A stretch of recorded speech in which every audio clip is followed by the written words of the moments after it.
ಜನ ಇದ್ದಾರೆ ಸರ್? ಈಗ ಒಳಗಡೆ 8ರಿಂದ 9 ಜನ ಇದ್ದಾರೆ. 8 ಜನ ಇದ್ದಾರೆ. ಈಗ ಸದ್ಯಕ್ಕೆ 8 ಜನ ಇದ್ದಾರೆ. 9 ಜನವೇ ಇದ್ದಾರೆ. ಇನ್ನು ಹೆಚ್ಚು ಕಮ್ಮಿ 150 ಜನರ ಮೇಲೆ FIR ದಾಖಲಾತಿ ಮಾಡಿದ್ದಾರೆ ಅಂತ ಹೇಳ್ತಾರೆ. ಆದರೆ ಒಂದು ನೀವು ಅರ್ಥ ಮಾಡ್ಕೋಬೇಕಾಗಿರ್ತಕ್ಕಂಥದ್ದು, ಪ್ರಚೋದನಾಕಾರಿಯಾದಂಥ ಹೇಳಿಕೆಗಳು ಕೊಟ್ಟು ಈ ರೀತಿ ಪ್ರಚೋದನೆಯನ್ನು ಮಾಡಿ ಉದ್ದೇಶಪೂರ್ವಕವಾಗಿ ಒಳಗಡೆ ಹಾಕ್ಸಿರ್ತಕ್ಕಂಥ ಆ ವ್ಯಕ್ತಿನ ಇಲ್ಲಿವರೆಗೂ ಕೂಡ ಯಾರು ಕೂಡ ಪ್ರಶ್ನೆ ಮಾಡ್ತಾ ಇಲ್ಲ.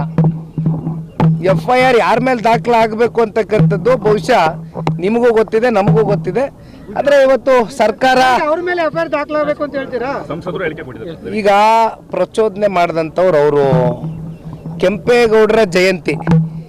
ಕೆಂಪೇಗೌಡರು ನಾಡಿನ ಪ್ರಭುಗಳು. ಅವರು ಯಾವತ್ತೂ ಒಂದು ಜಾತಿ ಜನಾಂಗ ಧರ್ಮಕ್ಕೆ ಸೀಮಿತವಾಗಿ ಬದುಕನ್ನು ಕಟ್ಕೊಡ್ಲಿಲ್ಲ.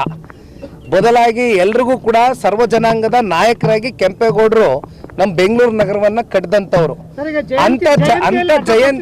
ಸಂತ ಜಯಂತಿಯ ದಿನದಲ್ಲಿ ಅಲ್ಲಿ ಜಿಲ್ಲಾಡಳಿತ ಸಂಪೂರ್ಣವಾಗಿತ್ತಲ್ಲ, ಇದನ್ನ ಯಾಕೆ ಇಲ್ಲಿವರೆಗೂ ಪ್ರಚೋದನೆ ಮಾಡ್ತಕ್ಕಂಥದಕ್ಕೆ ಜಿಲ್ಲಾಡಳಿತ ಕಣ್ಮುಚ್ಚಿ ಕೂತಿತ್ತು ಅಂತಕ್ಕಂಥ ಒಂದು ಪ್ರಶ್ನೆಗೆ ಅವ್ರು ಉತ್ತರ ಕೊಡಬೇಕು. ಇವತ್ತು ಪ್ರಚೋದನೆ ಅಂತ ತಾವು ಹೇಳಿದ್ರಿ, ಶಾಸಕರನ್ನ ಜಯಂತಿ ಬರತ್ತಪ್ಪ.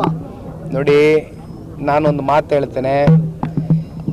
ಕೆಂಪೇಗೌಡರ ಜಯಂತಿ ಅಂದರೆ ಸರ್ವ ಜನಾಂಗಕ್ಕೂ ಸ್ವಾಗತ ಇರತಕ್ಕಂಥ ಜಯಂತಿ. ಅದು ನಾನು ಈಗ ತಾನೇ ಮಾತಾಡ್ಬೇಕಾದ್ರೆ ಹೇಳಿದ್ದೀನಿ. ನಾನು ಇಲ್ಲಿ ಯಾವ ವ್ಯಕ್ತಿ ಬಗ್ಗೆನೂ ಮಾತಾಡೋದಕ್ಕೆ ಇಷ್ಟಪಡೋದಿಲ್ಲ. ನಾ ಮಾತಾಡಲ್ಲ, ಯಾವ ಕಾರಣಕ್ಕೂ ಮಾತಾಡಲ್ಲ. ಮಾತನಾಡ್ತಕ್ಕಂಥವ್ರು ಮಾತನಾಡ್ತಾರೆ. ದಯವಿಟ್ಟು ನನಗೆ ಬೇರೆ ಇನ್ನೇನು ವ್ಯಕ್ತಿ ಬಗ್ಗೆ ಕೇಳಬೇಡಿ.